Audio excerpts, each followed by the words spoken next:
The slap landed before I even understood what I'd said wrong. A burst of heat spread across my cheek, and the room tilted. I steadied myself against the counter, my palm leaving a faint print in the flour dust from the pie I'd been rolling out for Sunday dinner. "Ungrateful girl," my mother hissed. Her diamond ring caught the kitchen light as she pointed at me. "You think you're better than us now, living on that fancy side of town with your little computer job?" My father's hand clamped around my arm, thick and calloused from years of construction. "Don't talk to your mother like that." "Savannah." His grip tightened when I tried to pull away. I didn't say anything.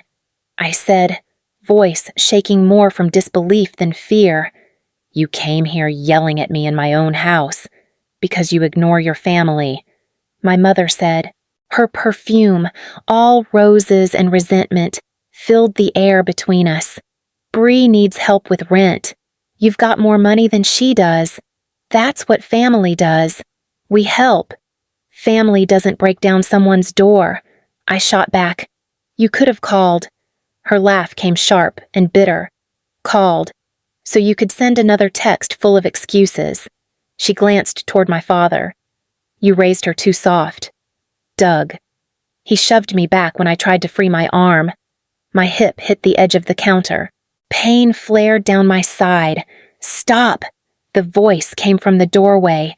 Ellie stood there, small in her school sweatshirt, eyes wide. My father turned, startled by the sound. "Go back to your room, honey. Grown folks are talking. She's scared." I said, "You're scaring her." "Then teach her respect," my mother snapped. "Maybe if you listened like Bree, you wouldn't get punished." The word punished stuck in my throat. Something inside me shifted slow, steady, like a lock clicking. "Get out," I said. My mother blinked, then laughed again. "Excuse me. Get out of my house." My father's grip loosened. He wasn't used to hearing me sound like that. I took Ellie's hand and stepped back, close enough to feel her trembling. "You'll regret this," my mother said. Her voice trembled now, not from fear but disbelief. "You turn your back on blood, it'll come back on you. I'm done bleeding for you," I said. For a moment, no one moved. Then my parents turned and left through the open door. The screen slammed behind them, rattling in the quiet. Ellie's fingers found mine again. "Mom," she whispered, "you're bleeding." I looked down. A thin line of red trailed from my temple, running toward the floorboards beneath the window. The drops fell soft but steady bright against the old magnolia wood. The next morning, my phone buzzed before sunrise. The text glowed on the screen like something poisonous. "Rent's due again. Bree's landlord won't wait. You know what kind of family we are. We help each other." I stared at it until the words blurred.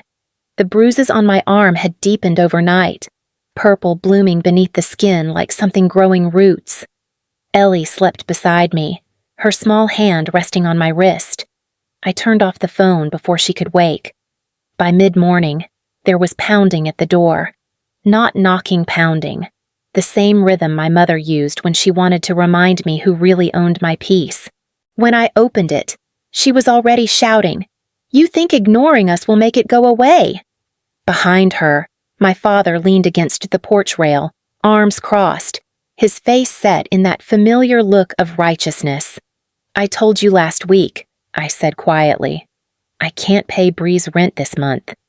"She's your sister," my mother snapped. "You make good money in that office of yours. How can you watch her struggle because she doesn't work?" I said, "She chose that." My father's mouth twisted. "You talk like you're some kind of saint. You think you're better than us because you've got a degree." "I think I'm tired," I said, of what my mother stepped inside without being invited, scanning the living room like she was inspecting damage. "You've got a roof, a car, a child who's spoiled. Stop," I said. Her gaze cut to me, sharp as the ring that had left the mark on my cheek. "You don't tell me when to stop." I stepped between her and Ellie's toys on the floor. "Then leave." My father's voice dropped low. Steady. We'll leave when you transfer the money. Until then, we'll make sure you don't waste any more of it. Wasting it, I said. I paid for Ellie's dental procedure last week. That emptied my savings. Maggie's lip curled. So your daughter's teeth matter more than your sister's home. The silence that followed was heavy enough to hurt. I felt Ellie's small body press against my leg from behind the doorway. I'm not responsible for Bree anymore, I said. And I'm not responsible for you. For the first time, my mother didn't answer.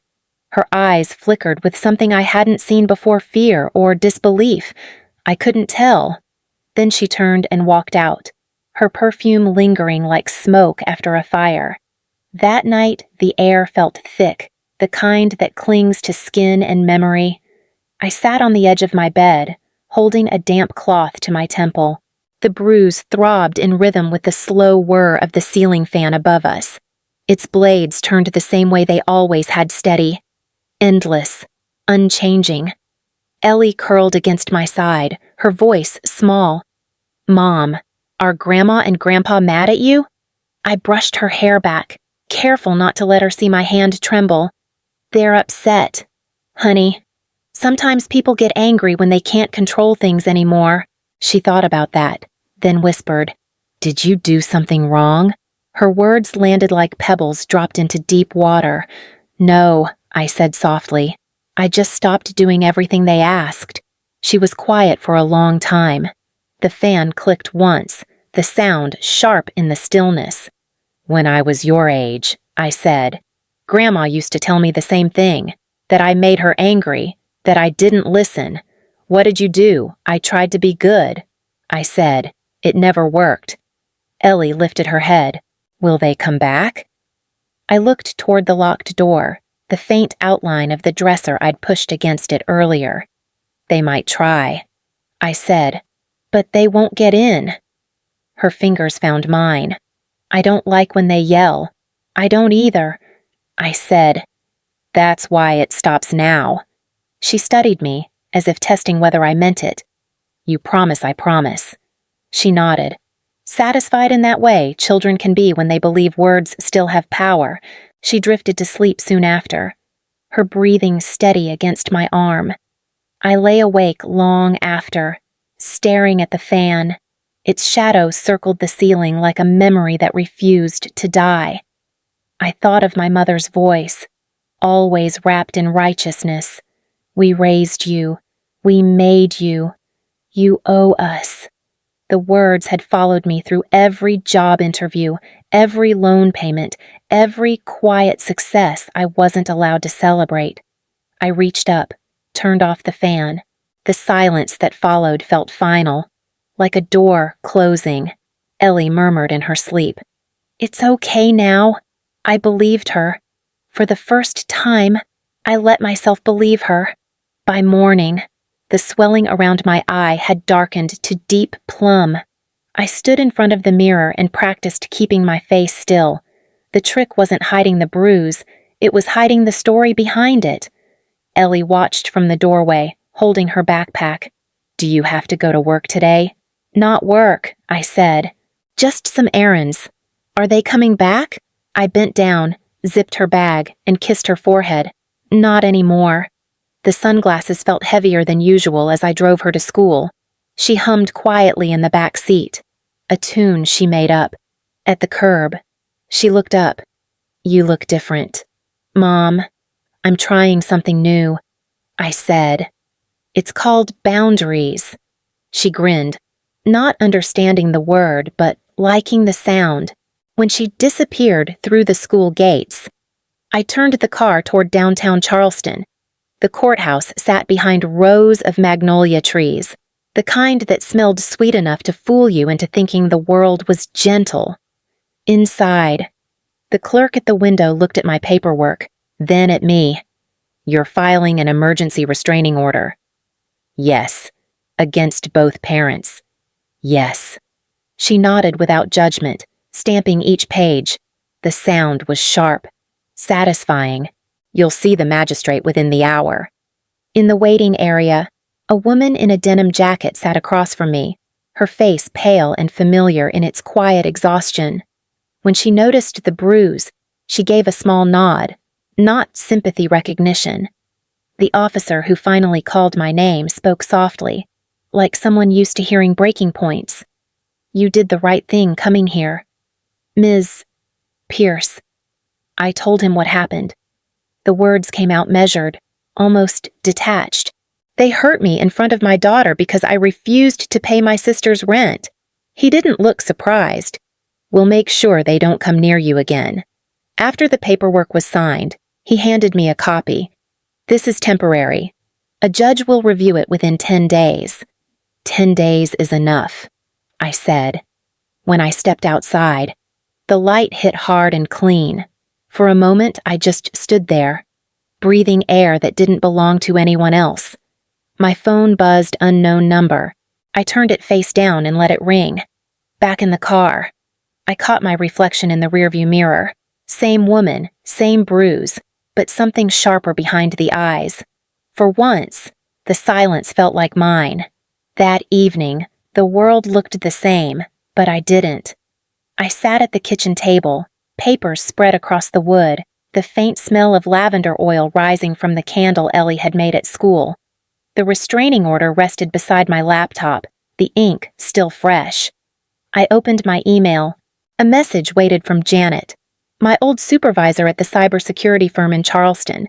She had once called me too cautious, but she liked that about me when it came to money. Her message was short. "Transfer cleared.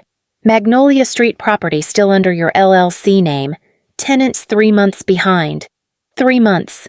I closed my eyes. Let the number settle. 2 years earlier, I had signed the purchase papers for that house, the one with the white porch and the cracked mailbox. The one I used to run past on my way to elementary school. The price, then $210,000, foreclosed and forgotten. I'd bought it through an LLC Janet helped me create, a shell quiet enough to keep my name hidden. At the time, it had felt symbolic, a reclaiming. I didn't tell a soul who the tenants were. I just signed the lease through the property manager and watched each rent payment arrive like a small apology from the universe. Now, the apology had stopped. My phone buzzed. The property manager's voice came through, polite but tired. "Ms. Pierce, I wanted to confirm your tenants on Magnolia Street have missed another payment. Should I post you the notice?" "No," I said, "not yet. You sure they're already 3 behind? I'll handle it myself." A pause. "You know them." I hesitated. You could say that. When the call ended, I stared at the screen until it dimmed. My reflection floated there, bruised cheek fading, eyes steady. Ellie patted in wearing her pajamas. "You're still working just a little," I said. She climbed into my lap, smelling like bubble bath and safety. "I heard Grandma's voice today. At school pickup. She called your name." I felt her heartbeat against mine. "What did you do I didn't answer?" I just held my backpack really tight. I brushed her hair back. That was brave. She looked mad. She always looks mad when she loses control. Ellie's gaze drifted to the stack of papers. "Are those for work?" "In a way," I said. "They're for making sure people stay where they belong." She didn't understand, but she nodded like she did. "Can we go see the ocean this weekend?" "Maybe." After she went to bed, I sat there, the words echoing "stay where they belong." I opened a new document and began drafting a letter. Notice to vacate, 30 days. My hands didn't shake. Each keystroke sounded calm, deliberate. At the bottom, I typed the name of the LLC Palmetto Renewals, LLC. My signature followed small, almost invisible. Before shutting the laptop, I whispered into the quiet room. No more bleeding. No more debts. Somewhere on Magnolia Street, the lights in my parents' living room would be flickering over unpaid bills. They didn't know yet that the landlord they owed lived under my name. By Sunday, the bruise had turned yellow at the edges, faint enough to pass as a shadow. Ellie stayed home with a neighbor while I drove to my mother's church, the one with white pillars and hymn boards that hadn't been updated in years. I went because silence had never stopped her stories, it only made them louder. The fellowship hall smelled of fried chicken and potluck desserts. Conversations hummed until someone noticed me. Then it quieted, just enough for the whispers to spread. Maggie stood near the dessert table, wearing her best floral dress, the one she saved for Easter. Her smile froze when she saw me, but it thawed quickly into performance. "Well, look who remembered where she came from," she said, voice sweet enough to curdle. I kept my tone even. "I came to say hello, not to stay long." She raised her glass of sweet tea like a toast. "Before you go, we should all thank the Lord for family, especially for Bree, who's had such a hard time lately. Not everyone has a sister who remembers her roots." A few heads turned. Someone chuckled. I felt heat crawl up my neck. Bree's an adult. Mom. She can manage her own rent. Rent? Maggie repeated with a laugh. Listen to her talking like a banker. Bree's got heart. You've got money. God divides gifts for a reason. She also has choices. I said. We all do. Doug appeared behind her, balancing a plate of ribs. We just wish you'd use yours better. I met his eyes. I am. For a moment, no one spoke. A fork clattered onto a plate somewhere across the room. I set down my empty cup. Enjoy the food, I said quietly, and turned toward the door. As I left, I heard my mother's voice lift again, louder, chasing me down the hallway. Pray for Savannah, y'all. She's lost her way. Outside, the air was heavy with heat and gossip. By the time I reached my car, I had already decided. The printer at home would be running before nightfall. The eviction letter would go out in the morning. The grocery store's air was sharp and cold, humming with fluorescent light. I was reaching for a bag of rice when I heard her voice behind me, bright, careless, impossible to mistake. Well, if it isn't the prodigal sister, Bree said. I turned. Her cart overflowed with sparkling water, imported chocolates, and a bouquet of lilies. She looked tan, rested, her hair freshly done. I hadn't seen her since before everything broke. Hey, Bree, I said evenly. You look well. I should, she said. I've been working on myself. Her grin tightened. Unlike some people, I don't hold grudges. I don't have time for grudges, I said, or for rescuing anyone who won't stand on their own. She tilted her head. You really think you're better than me, don't you? I think I stopped pretending we're the same. Her laugh bounced off the freezer doors. You always had that superiority thing. Mom says it's because you're lonely. She would, I said. That's easier than admitting she raised one child to survive and another to beg. The smile cracked for a second. You've changed, she said softly. No, I said. I've just stopped apologizing. She leaned closer, lowering her voice. You're evicting them, aren't you? Dad told me he saw some kind of letter. He thinks you're behind it. Maybe he should pay his landlord instead of guessing. Bree's jaw tightened. You wouldn't. They're our parents. They're your parents, I said. Mine disappeared a long time ago. The cold air bit through my coat as I stepped past her cart. She called after me, voice rising. You're still bitter. Savannah. I stopped only long enough to look back. No, I'm done. Her reflection followed me in the glass of the freezer door, eyes wide, mouth half open, like she was seeing something she didn't understand. Outside, the late afternoon sun hit hard and gold. I drove home without turning on the radio. The silence between songs felt clean, final, like the breath you take before closing a door. The morning sun fell through the magnolia branches, scattering light across the cracked driveway. Boxes and trash bags were piled beside the porch of the old craftsman house, my childhood home, my parents' rental, and now their eviction site. Ellie stood beside me, her small fingers tightening around mine. Are they going to yell? She whispered. Maybe, I said, but you don't have to be scared. Across the street, Doug paced near the porch, his shirt damp with sweat. Maggie sat on the steps clutching a Bible, her jaw set like stone. The sight was almost biblical in itself, retribution wrapped in Sunday best. When they saw me, Doug stopped pacing. "So it's true," he said. "You really did this." "Yes," I said simply. Maggie rose, her voice trembling between outrage and disbelief. "Savannah Pierce, you can't mean it. You're throwing your parents out like garbage."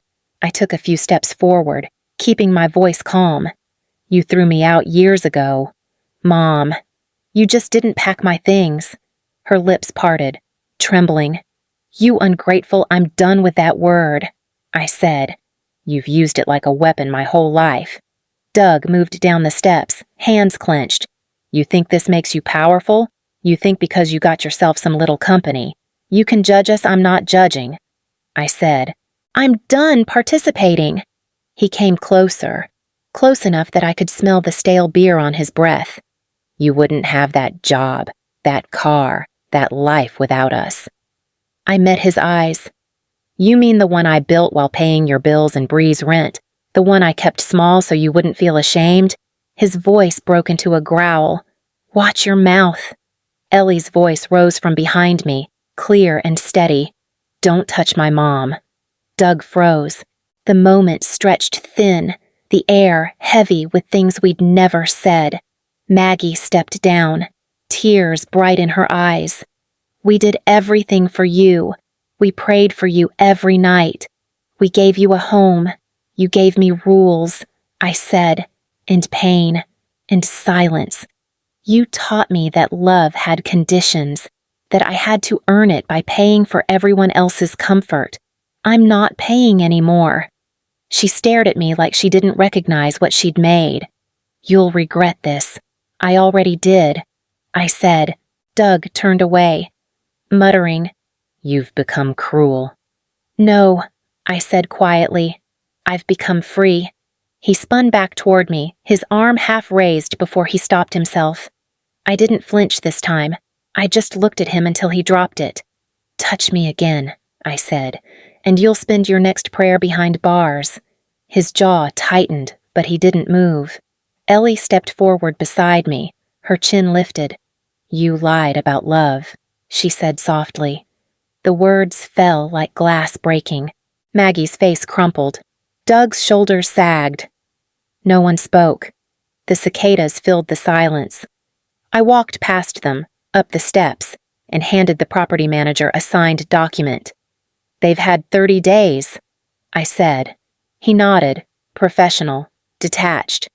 "I'll change the locks once they're gone." As I turned, Maggie called after me, voice breaking. "Where are we supposed to go?" I looked back only once. That's not my problem anymore. Her mouth opened, but nothing came out. Doug's hand found her shoulder, pulling her toward the truck parked by the curb. The old engine coughed to life, and they drove off slowly, like leaving a funeral. Ellie slipped her hand back into mine. "It's over." I nodded. "Yes." The property manager closed the door behind us, and the sound of the lock turning echoed across the yard clean. Final. Like the closing of a wound that had taken a lifetime to heal. The cottage smelled faintly of paint and new beginnings. The walls were bare, the boxes half opened, but Ellie's laughter made the space feel alive. She ran between rooms, barefoot, her voice echoing against the hardwood. "Mom, look!" She pointed at the small window facing the garden. "There's lavender out there. Real lavender, I know," I said. "That's why I picked this place." She pressed her palms to the glass. "Can we plant more next weekend?" I promised. When the laughter faded, quiet returned, the good kind, the kind that didn't hum with fear. I filled 2 mugs with tea, carried them to the kitchen table. The afternoon light fell across her face, soft as a prayer. Ellie climbed into the chair opposite me. "Do you feel better now I thought about it? Stirring the tea, though it didn't need stirring." "No," I said slowly. "I feel clean." She tilted her head. "Clean like soap, clean like breathing again," I said. Her legs swung under the chair. Grandma used to say clean was next to godly. I smiled faintly. Then maybe I'm finally close to something good.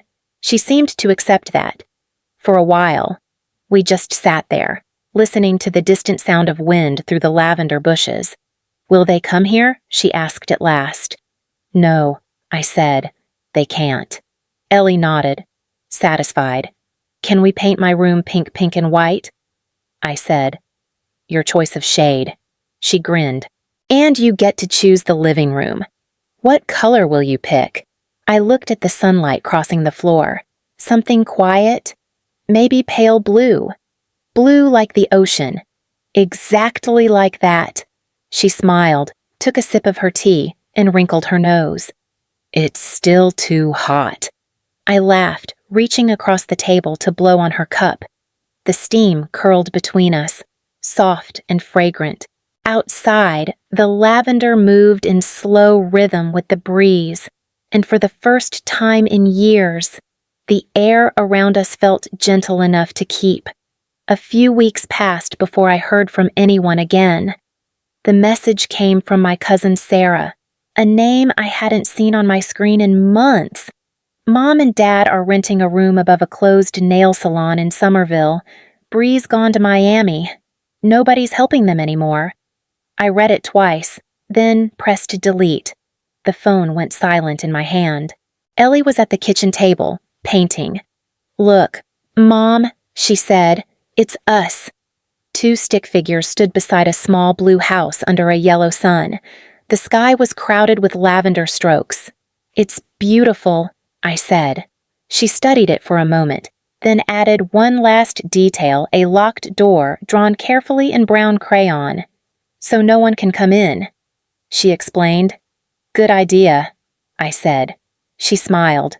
We don't live in fear anymore. Her words landed light but steady, like the sunlight moving across the floor. I taped the drawing above the table, where we could see it every morning. Outside, the air smelled of salt and blooming magnolia.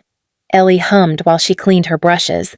I let her song fill the room and, for the first time, didn't feel the need to answer it with words.